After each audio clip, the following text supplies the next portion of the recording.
예수 안에서 부르심을 받고 그렇게 영광스러운 하나님의 교회가 되신 사랑하는 성도 여러분, 우리 하나님께서 교회들에게 주시는 그 은혜와 평강이 여러분의 삶에 충만하시기를 주님의 이름으로 소망합니다.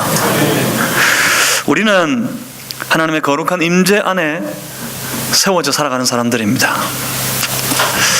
지금까지 우리 지난 한 2주간에 걸쳐서 성전을 다시 세우고 성전된 삶을 살기를 다시 함께 우리가 생각하기를 말씀으로 나누었습니다. 성전이 되었다 하는 것의 의미를 기억하십니까? 성전에 하나님의 임재하심이 있고, 성전된 삶은 그 하나님의 임재와 함께 살아가는 삶입니다. 이게 성도의 삶의 가장 기본입니다. 우리 안에 하나님의 임재가 있어야 합니다. 성도되어 아무리 발버둥 쳐서 살아도 하나님의 임재와 함께하지 않는 그 삶은 다 껍데기입니다. 우리 안에 하나님의 임재가 임하시고, 나는 그 하나님의 임재 안에서 그 하나님과 더불어 영원토록 끊어지지 않는 그 교제 가운데 살아가는 삶, 그것이 신앙의 삶입니다. 그 하나님과 더불어 나누는 끊을 수 없는 그 영원한 교제는 하나님의 사랑을 받습니다. 그들은 하나님의 사랑을 누리면서 하나님 앞에 고백합니다. 하나님, 우리가 하나님을 사랑합니다. 바로 그 사람들이 거룩한 하나님의 자녀들입니다. 이것을 잊지 말아야 합니다. 이것이 견고한 신앙이 되어야 합니다. 하나님의 임재와 그 하나님과 나누는 영원한 교제, 그 안에서 하나님의 사랑을 누리고 하나님을 영원토록 사랑하면서 살아가는 그런 신앙의 사람 되는 것, 이것이 우리의 신앙의 가장 근본이고 우리의 신앙의 삶의 가장 기본, 이게 흔들리지 말아요. 이것이 흔들려버리면 내가 하나님의 거룩한 자녀 되었음을 잊어버리면 우리의 삶 전체가 혼란에 빠져버리고 맙니다. 간절히 소망하는 것은 여러분의 신앙의 영성이 온전히 대각성되어서 주 안에서 이 영원한 교제 안에 누리는 기쁨과 성도들이 누리는 그 행복한 삶을 온전히 다 받아 차지한 삶을 사는 그런 신앙인, 그런 성도들 되시기를 주님의 이름으로 소망합니다. 그러기 위해서 예수 그리스도 안에서 끊을 수 없는 하나님과의 교제가 필요합니다. 하나님과의 교제 안에서 누리는 유익이 너무나 크기 때문입니다. 하나님과의 나누는 교제, 그것으로 인해 성도된 사람들은 그 삶의 모든 가치가 바뀌어져 버립니다. 하나님과 나누는 깊은 교제 안에서 성도는 그들이 살아가는 인생의 방향이 바뀝니다. 하나님과 나누는 교제, 그 안에서 살아가는 성도들은 그 삶의 기쁨의 이유가 완전히 바뀌어져 버립니다.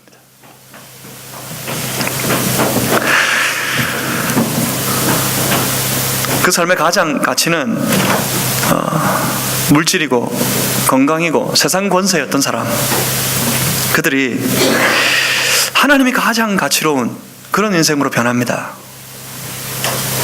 그 삶의 방향이 자기가 가장 가치 있게 여기던 물질이며 권세며 명예며 그 세상의 것들을 쫓아가던, 그렇게 살던 사람이 하나님과의 교제 안에서 하나님의 영광을 바라보는 인생으로 그 삶의 길이 완전히 바뀌어져 버렸습니다. 그저 세상 것 주면 세상 것 가지면 잠시 기뻐하던 그런 삶이 하나님과의 교제 안에서 하나님 주시는 영원한 만족과 하나님 주시는 참된 안식이 기뻐 영원토록 기뻐하는 삶으로 살아가는 인생이 되고 맙니다. 예수 믿으면 그렇게 사람이 바뀌는 겁니다. 예수 믿으면 그렇게 인생이 바뀌는 겁니다. 사람 바뀝니까? 사람 안 변합니다. 사람이 변합니까? 사람 변하는 꼴을 제가 본 적이 없습니다. 사람 안 변해요. 사람 안 변해. 고집스럽게 살아가는 사람 영원히 고집이 넘치고요, 세상 습관에 취해 사는 사람 계속해서 습관 속에 살아갑니다. 예수 믿으면 다 바뀌는 것 같았는데 예수 믿어도 그렇게 끊을 수 없이 평생토록 즐기는 술 하나 끊지 못하고요, 그것밖에 즐거움인 줄 알고 영원히 담배 피며 살던 사람이 예수 믿어도 계속해서 담배 하나 못 끊고 살아가는 사람들이 참 많습니다. 3살 버릇이 몇 살까지 갑니까? 딱 80이 되면 끝납니까? 3살에 생긴 버릇이 그것 가지고 계속 살다가 80살 되면 딱 끝납니까? 뭐 그런 말이 아니죠. 무슨 말입니까? 평생 간다는 말이에요. 죽을 때까지. 3살 버릇은 80까지 간다고요. 80까지. 무슨 말입니까? 사람이 안 바뀐다는 말입니다. 사람이 안 변한다는 말입니다. 예수 믿으면 그 사람이 변합니까? 그 사람의 기질이, 그 사람의 습관이 변합니까? 예, 변하기도 합니다. 그 사람의 기질이 변하기도 합니다. 저만 봐도 그래요. 그렇게 내성적이고 말도 못하던 사람이 이렇게 사람들 앞에 서서 말하기를 좋아하는 그런 사람으로 바뀝니다. 아주 혼자 있기를 좋아하던 사람이 아주 외향적인 사람으로 이렇게 바뀌기도 하더라고요. 습관도 많이 바뀝니다. 사람들, 알코올 중독자, 그거 끊을 수 없던 사람이 예수 믿고 갑자기 그렇게 그 술이 맛이 없더래. 그런 경험 있으시죠? 담배 골초인 사람이 예수를 믿는 순간 어느 날 갑자기 담배 꼴도 보기 싫어지더래요. 그런 사람, 그런 고백, 그런 경험 있으십니까? 손 한번 들어볼까요? 그렇게 바뀌는 사람이 있기도 합니다. 하지만 흔하지 않습니다. 사람이 그렇게 그 사람의 기질이 바뀌는 거 그렇게 쉽지 않습니다. 그런데 사람이 변한다, 복음이, 말씀이 사람을 바꾼다 하는 것이 무엇을 의미하는 걸까요? 그것이 그 사람이 가장 가치롭게 여기던 것이 바뀌고요, 그 사람이 살아가던 인생의 방향이, 길이 바뀌고요, 그리고 그 사람이 가장 기뻐하던 삶의 이유가 다 바뀝니다. 오직 예수 그리스도, 오직 하나님, 하나님의 영광, 그것을 바라봅니다. 그렇게 사람이 바뀌었어요. 사람이 그렇게 변화되는 겁니다. 기질은 이전과 같아도 그 기질을 누를 수 있는 이유가 생겼습니다. 하나님 영광 때문에. 자신의 삶의 습관을 포기할 이유가 생겼습니다. 하나님의 영광 때문에. 사람이 그 복음으로 말미암아, 그 말씀으로 말미암아 변하는 줄 알기 때문에 사도 바울은 고린도 교회를 향해 이 편지를 썼습니다. 고린도 전서, 고린도 후서, 이 말씀은 사도 바울이 고린도 교회를 향해 보낸 편지입니다. 사실 이 편지를 보내기 전에 고린도 교회는 아주 큰 어려움을 겪고 있었습니다.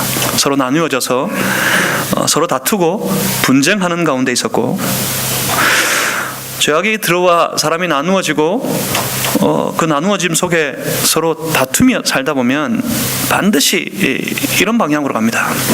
생각이 해이해집니다. 그래서 삶의 태도가 해이해집니다. 그래서 도덕적으로 무너집니다. 고린도 교회가 그렇게 편이 갈라지고 서로 싸우고 질투하고 분쟁하는 중에 도덕적으로도 무너지고 아주 해이해져 있는 큰 어려움, 큰 위기에 처해 있었습니다. 사도 바울이 그것을 봤습니다. 그것을 보고서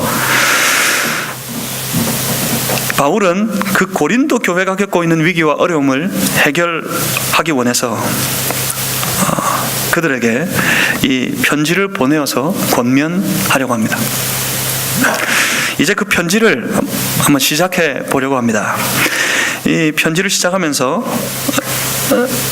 대사도 이 바울은 고린도 교회 성도들의 영성을 각성시킵니다. 그것으로 시작합니다. 그건 다른 것이 아니었습니다. 그들에게 물었습니다. 그들에게 깨우쳤습니다. 우리가 누구냐? 여기서 시작해요. 우리가 누구인가? 여기에서부터 시작합니다. 우리가 누구인가? 왜냐하면 우리가 누구인지 분명히 인식하고 나면 웬만한 삶의 문제는, 그 공동체 안에 다가온 웬만한 문제들은 우리가 누구인지에 대한 생각에서 다 해결될 수 있기 때문에 그렇습니다. 결론적으로 먼저 말씀드리고 시작하겠습니다. 우리가 누굽니까? 우리는 교회입니다. 우리는 하나님의 예수 그리스도를 통한 부르심을 받은 교회입니다. 우리는 하나님의 자녀, 하나님의 거룩한 백성이 된 교회들입니다. 그걸 깨달으면 해결됩니다. 내가 하나님의 거룩한 교회가 되었다 하면 내 삶의 문제는 웬만하면 해결됩니다. 교회는 뭐 하는 곳입니까? 하나님과 교제하는 곳입니다. 교회는 뭐 해야 합니까? 하나님과 교제해야 합니다. 왜 해결되는지 아십니까? 하나님과 교제하면 다른 모든 문제들이 아무것도 아니에요. 그 모든 문제들이 다 해결될 수 있기 때문에 그렇습니다. 외롭고 고독한 사람에게 하나님과 교제하면 말할 수 없는 위로와 말할 수 없는 기쁨이 안식이 넘쳐납니다. 세상 것 때문에 노심초사하던 사람이 하나님과 교제하는 거룩한 교회됨이 회복되고 나면 세상의 일이 그렇게 근심되지 않습니다. 하나님의 교제 안에서 만족을 누립니다. 질병 가운데도, 그리고 직장의 문제나 사업의 문제나 학교의 문제나 친구, 가족, 그 관계의 문제나 하나님과의 깊은 교제 안에서 그것을 다 덮어버리고 다 씻어버리고 다 녹여버립니다. 하나님과의 교제, 그 교제 안에 살아가는 교회됨, 이것이 우리의 정체입니다. 우리가 누구인가? 사도 바울은 그것을 본문 1절에서부터 시작합니다. 사도 바울은 자신의 보낸 편지들, 다른 편지들에서와 마찬가지로 먼저 자기를 소개합니다. 자기를 소개할 때 이렇게 소개합니다. 하나님의 뜻을 따라 그리스도 예수의 사도로 부르심을 받은 자라고요. 스스로를 그렇게 부르고 있습니다. 하나님의 뜻을 따라 그리스도 예수의 사도로 부르심을 받은 자라고요. 그렇습니다. 본문 1절의 말씀을 읽을 때 우리가 딱 그렇습니다. 우리는 누굽니까? 우리는 그런 사람들입니다. 하나님의 뜻을 따라 거룩한 하나님의 사람으로 부르심을 받은 자들입니다. 하나님의 뜻을 따라 거룩한 하나님의 사람으로 부르심을 받은 말 그대로 성도들입니다. 하나님의 뜻을 따라 부르심을 받았다. 그것을 우리가 기억한다면, 만약 그렇다면 우리의 존재는, 우리의 존재 자체는 하나님의 거룩한 뜻에 의존해 있습니다. 하나님의 뜻을 따라 부르심을 받은 하나님의 사람, 이게 무슨 뜻입니까? 하나님이 뜻이 있어서 우리를 불러주셨다는 거예요. 더 나아가면 하나님의 뜻이 있어서 우리를 이 땅에 지으셨다는 말입니다. 하나님의 뜻이 있었기 때문에 우리를 만드셨습니다. 하나님의 뜻이 있었기 때문에 우리를 각자 우리의 가정에서 탄생하게 하셨습니다. 거꾸로 하면 무슨 말일까요? 하나님의 뜻이 없었다면 우리도 없습니다. 하나님의 뜻이 아니면 우리는 존재하지 않습니다. 우리의 존재의 이유가 뭔지 아십니까? 하나님의 뜻 때문입니다.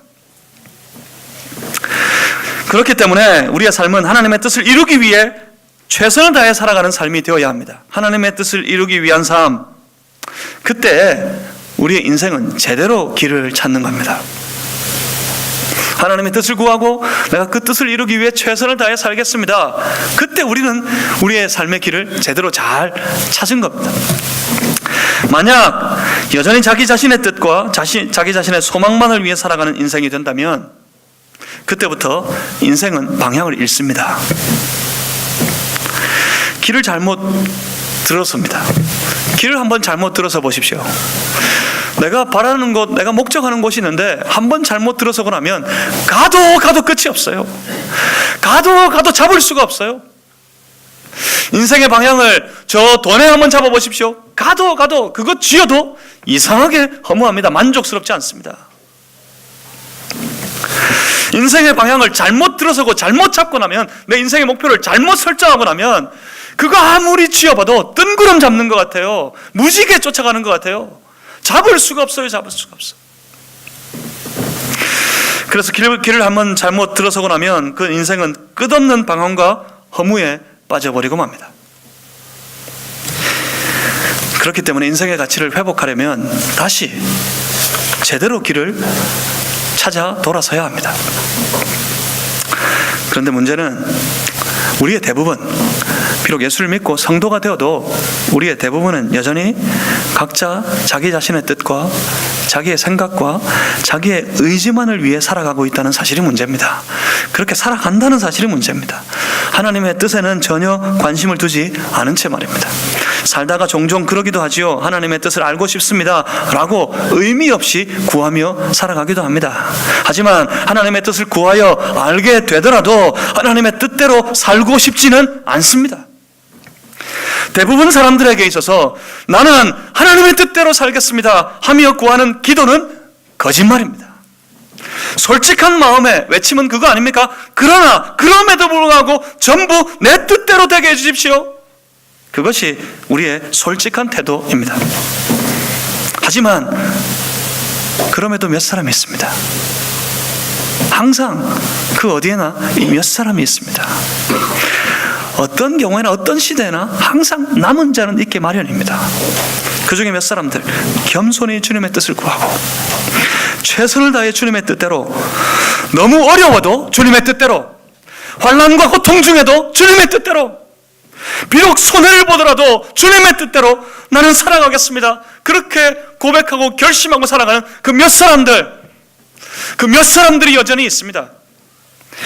그 좁은 길을 가는 사람들, 그 몇 사람들 때문에 오늘도 저 하나님의 뜻이 하늘에서 이루어진 것 같이 땅에서도 이루어지게 되는 겁니다.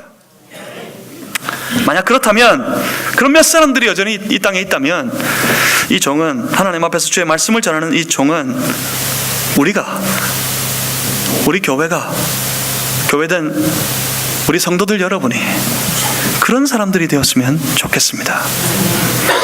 하나님의 뜻대로 부르심을 받았으니까 하나님의 뜻을 구하고 물어서 그 뜻대로 살아가는 그런 성도가 되시기를 주님의 이름으로 소망합니다. 그리고 바울은 그 하나님의 뜻대로 부르심을 받은 그 바울은 이 편지를 받아들이는 무리들을 이렇게 부릅니다. 본문 2절을 보십시오. 이 편지를 받는 무리는 여기입니다. 고린도에 있는 하나님의 교회라고요. 그러니까 고린도 전서는 이렇게 되는 겁니다. 고린도 전서의 말씀은 하나님의 사도가 고린도에 있는 하나님의 교회에게 편지하는 겁니다. 여기 이 편지의 서두 인사말에 있어서 우리가 함께 생각해 보아야 될 한 두 가지가 있습니다. 먼저 교회는 하나님의 교회라는 사실과, 그리고 그 교회는 고린도에 있는 교회, 그러니까 그 지역에 세워진 교회라는 사실입니다. 두 가지, 교회는 하나님의 교회다, 그리고 또 교회는 지역에 세워진 교회이다. 이 사실을 생각해 봐야 합니다. 먼저 하나님의 교회임을 기억해야겠습니다. 우리 교회는 하나님의 교회입니다. 그 말이 무엇을 의미합니까? 우리 교회는 하나님의 소유라는 말입니다. 교회된 내 삶은, 내가 교회라면 우리의 삶의 소유는 누구에게 있다고요? 하나님께 있다고요. 내 인생은, 내 삶은, 교회된 나는 하나님의 것이라는 말입니다. 우리 교회된 무리들이 함께 모여서 공동체로 세워가는 우리 늘선한 교회는 누구의 소유라고요? 하나님의 소유라고요. 주의하셔야 합니다. 우리 것이 아닙니다. 내 인생도 내 것이 아니고 우리 교회도 내 것이 아닙니다. 다시 말하면 사람의 것이 아니라는 말입니다. 교회에 대해서 주인의식을 가져야 된다. 교회에 대한 주인의식, 이게 아주 좋은 말입니다. 이게 요즘에 자기 교회, 내 평생토록 섬길다의 교회, 이런 의식이 아주 희박해져 있기 때문에 자주 말하기도 합니다. 그렇습니다. 교회는 내가 평생에 하나님과 더불어 교제할 거룩한 처소입니다. 그렇습니다. 교회에 대한 주인의식이 있어야 합니다. 하지만 교회에 대한 주인의식, 이거 아주 좋은 말이긴 한데 아주 주의해야 하는 말입니다. 교회에 대한 주인의식, 내가 주인인 줄 아는 순간부터 넘어지기 쉽습니다. 다시 말하면 내가 내 돈 들여 세웠고, 내가 내 돈 들여 가면서 가꾸었으니 이 교회는 내 것이다. 교회의 땅도 내 것이고 교회의 재정도 내 것이고 교회 것은 다 내 것이다.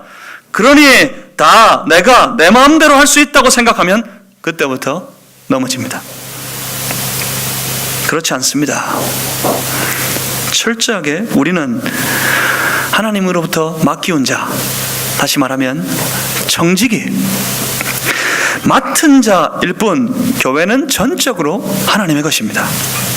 이 가장 기본적인 진리를 교회가 잊어버려요. 내 것이고 내가 취할 것이고 내 마음대로 할 것인 줄 알고 교회가 전부 자기 마음대로 살아요. 그래서 다투고 그래서 싸웁니다. 내 인생의 싸움도 뭡니까? 내 인생이 내 것인 줄 알기 때문에 내 마음대로 하려고, 내 마음대로 안 되니까 고통받고 어려워하고 힘겨워 열심으로 투쟁하고 싸우며 살아가는 거예요. 아닙니다. 내 것이 아닙니다. 나도 내 것이 아니요, 내가 섬기는 교회도 내 것이 아닙니다. 이 기본적인 진리를 기억해야 합니다. 이 기본적인 진리만 알아도 지금 우리 한국 교회가 겪고 있는 많은 어려움, 이 어려움 중에 대부분 많은 부분이 저절로 해결될 겁니다. 저절로. 이것만 내 것이 아니다, 사람 것이 아니다, 하나님의 것이다, 이것만 알아도 참 좋을 텐데 그걸 잊어요. 그걸. 이 기본적인 진리 앞에 성도는 그저 겸손해질 수밖에 없습니다. 내 것이 아니니, 내 인생도 내 것이 아니니 주님 앞에 엎드립니다. 주의 몸된 교회 내 것이 아니니 겸손히 하나님 앞에 엎드려 하나님의 뜻대로 섬길 뿐입니다. 교회됨은 그렇게 하나님의 것임을 인정하는 것에서부터 시작됩니다. 우리가 누구인지 아십니까? 우리는 하나님의 소유입니다. 하나님의 교회입니다. 그리고 또 교회는 고린도에 있는 교회, 그러니까 이 장당동에 있는 교회, 이 송탄에 있는 교회, 이 평택에 있는 교회, 다시 말해서 지역에 세워진 교회입니다. 지역 안에 교회를 세우셨다는 말씀은 하나님께서 이 지역과 함께 이 교회를 살피신다는 말씀입니다. 하나님께서 이 지역을 그 교회에 맡기셨다는 말씀이에요. 교회는 우리끼리가 아닙니다. 교회는 우리 안에서가 아닙니다. 교회는 이 지역과 함께입니다. 이 지역을 섬기고 이 지역을 돌아보는 일을 교회가 해야 합니다. 이 지역에 어려움이 있는지 교회가 살피고 이 지역에 많은 혼란을 교회가 위해서 기도해야 합니다. 이 지역에 많은 어려움에 처해 있는 사람들을 교회가 돌아볼 수 있어야 합니다. 그것이 교회의 일입니다. 지역을 복음화하는 일들, 그건 그 지역에 있는 교회들에게 하나님께서 맡기신 일입니다. 교회는 항상 지역을 향해, 이 지역 공동체를 향해 열려 있어야 합니다. 항상 교회는 오픈되어 있어야 합니다. 이 지역, 우리의 동네, 그것은 예루살렘 교회가 예루살렘에 세워졌을 때 하나님께서 성령을 통해 그들에게 도전하시기를 예루살렘과 온 유대와 사마리아 땅끝까지 내 복음을 전하라 말씀하셨는데, 첫 번째는 어디였죠?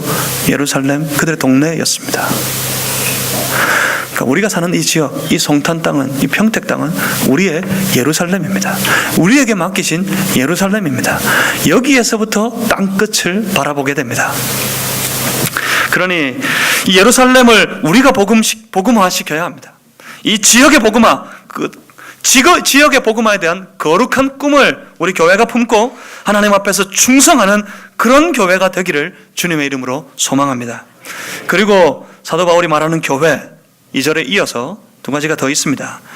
사도 바울이 말하는 교회, 하나님의 뜻을 따라 부르심을 받은 자, 사도 바울이 하나님의 고린도에 있는 하나님의 교회에게 편지하는데, 이 편지를 받는 교회는 또 이 바울을 통해서 두 가지로 언급됩니다. 먼저는 2절에 이어지는 말씀 보십시오. 교회는 이런 이들입니다. 그리스도 예수 안에서 거룩하여지고 성도라 부르심을 받은 자들. 그리고 또 그 다음에 예수 그리스도의 이름을, 우리 주 대신 예수 그리스도의 이름을 부르는 모든 자들이라고 말씀합니다. 먼저 그리스도 예수 안에서 거룩하여져 성도라고 부르심을 받은 자들이란 말씀을 주목해 봐야겠습니다. 우리는 거룩합니다. 왜냐하면 교회이기 때문에요. 교회는 거룩합니다. 성도는 거룩합니다. 교회와 함께 세워져가는 우리 지체들은 모두 다 교회로서 거룩합니다. 옆에 있는 지체를 보십시오. 거룩합니다. 거룩하고 존귀한 자입니다. 우리 한번 옆에 있는 지체하고 인사하겠습니다. 당신은 거룩한 존재입니다. 인사하겠습니다.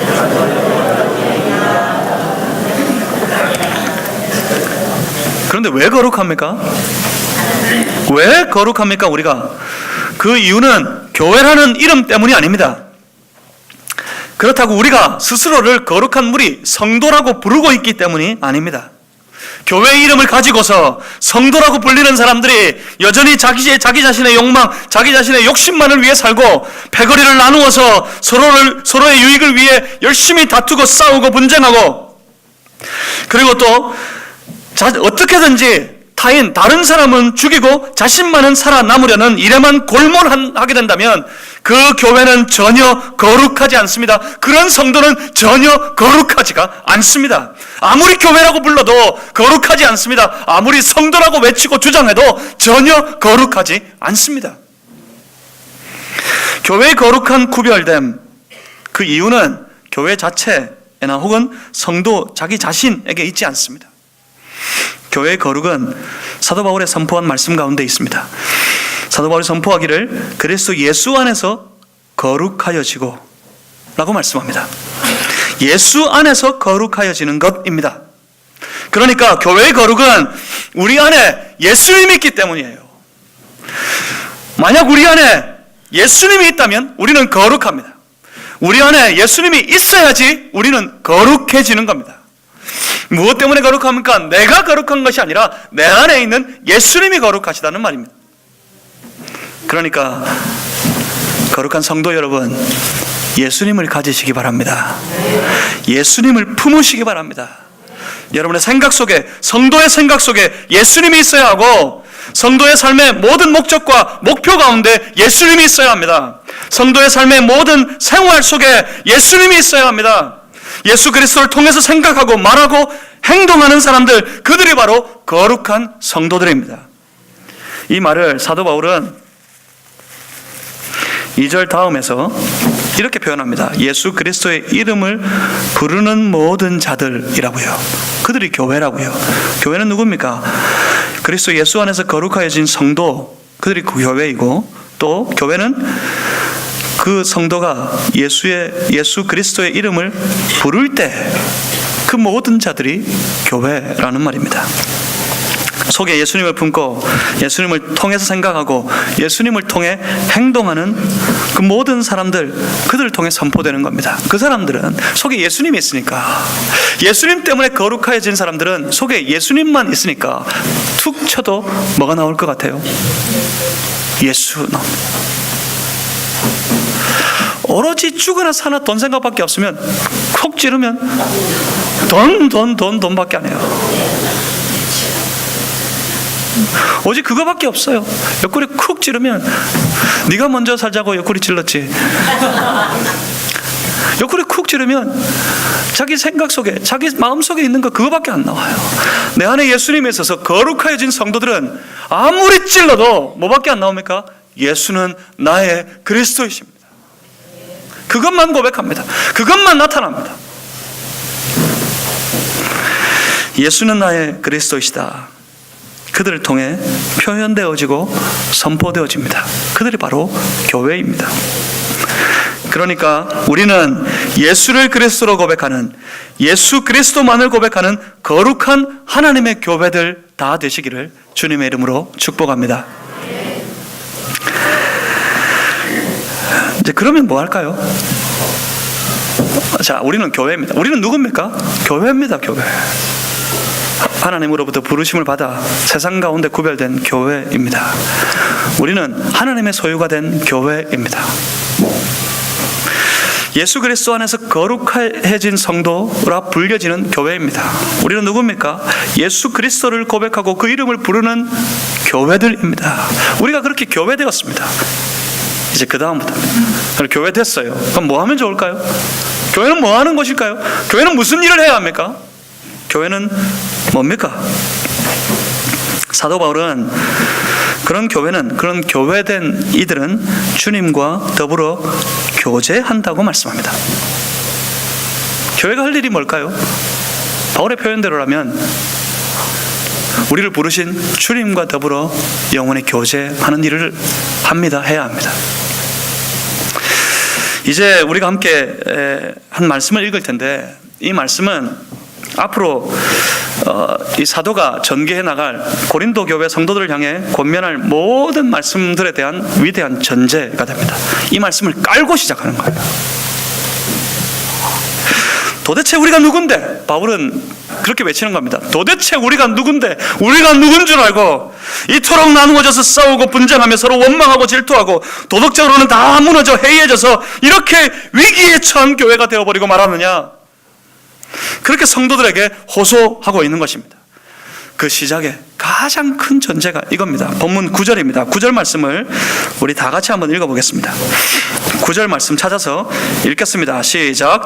너희를 불러 그의 아들 예수 그리스도 우리 주와 더불어 교제하게 하시는 하나님은 미쁘시도다.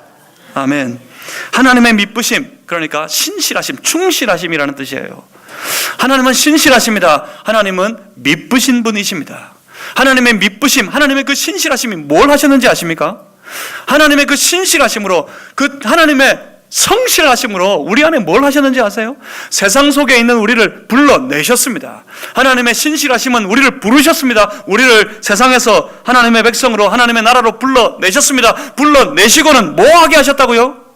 우리 주와 더불어 교제하게 하신다고 사도 바울은 그렇게 말씀합니다. 바울의 표현대로라면, 바울의 믿음대로라면 바울은 교회 되도록 우리 주께서 우리를 부르신 이유, 교회를 부르신 이유는 불러서 우리 주와 더불어 교제하게 하심이라고 바울은 믿고 바울은 생각하고 있습니다. 이 말씀을 읽고 제가 위안을 받았어요. 왜냐하면 나만 그런 게 아니구나, 나만 그렇게 외치는 것이 아니구나 싶어서요. 금요일 저녁에 계속 기도하시는 분들은 들었을 겁니다. 요즘에 제가 뭐에 빠져 있는지. 하나님의 사랑을 받고 하나님을 향해 사랑합니다 고백하고, 주의 거룩한 임재가 있는 성전이 되어서 그 임재 안에서 영원토록 주님과 교제하는 삶을 잊어버리지 말자. 성도는, 교회는 주님과 교제하는 사람이다. 지난 금요일 말씀 가운데 그렇게 나누었습니다. 그렇게 도전했습니다. 우리를 구원하신 이유, 우리를 믿어서 구원하신 이유가 여기에 있다고. 우리를 구원하신 이유는 믿음 가지라고 부르신 것이 아닙니다. 구원의 목적은 믿음이 아닙니다. 구원의 목적이 뭡니까? 구원의 목적은 하나님과 영원한 교제예요. 주님과 더불어 영원히 나누는 교제입니다. 하나님이 우리하고 교제하고 싶어가지고 예수님이 땅에 보내시고 우리를 대신에 십자가에 달려 죽게 하셨던 겁니다. 그 십자가에 달려 죽으신 이유가 우리를 부르셔서 하나님과 교제하시려고 우리를 부르셨어요. 우리로 예수 믿게 하신 이유가 뭔지 아십니까? 예수 믿어 구원받은 하나님의 자녀 되게 하신 이유가 무엇인지 아십니까? 그 주님과 교제하게 하시려고. 바울도 지금 여기서 하나님의 신실하심, 그 미쁘심의 목적이 바로 우리 주님과의 영원한 교제에 있다고 그렇게 선언하고 있습니다. 그렇습니다. 교회는 하나님의 신실하심 속에서 우리 주님과 더불어 나누는 거룩한 교제, 그것이 교회입니다. 그거 빼놓고는 교회는 생각할 수 없습니다. 그거 빼놓고는 교회가 할 일이 없어요. 할 일이. 교회의 모든 일들은 우리 주님과의 교제여야 합니다. 바울의 도전은 이것입니다. 우리가 다 하나님의 소유가 되었으니 내 주 예수 그리스도와 더불어 영원토록 교제하며 그렇게 살아갈 때 교회의 모든 문제는 해결된다. 교회된 성도의 삶의 모든 문제는 그 안에서 녹고 해결된다. 이것이 바울의 도전입니다.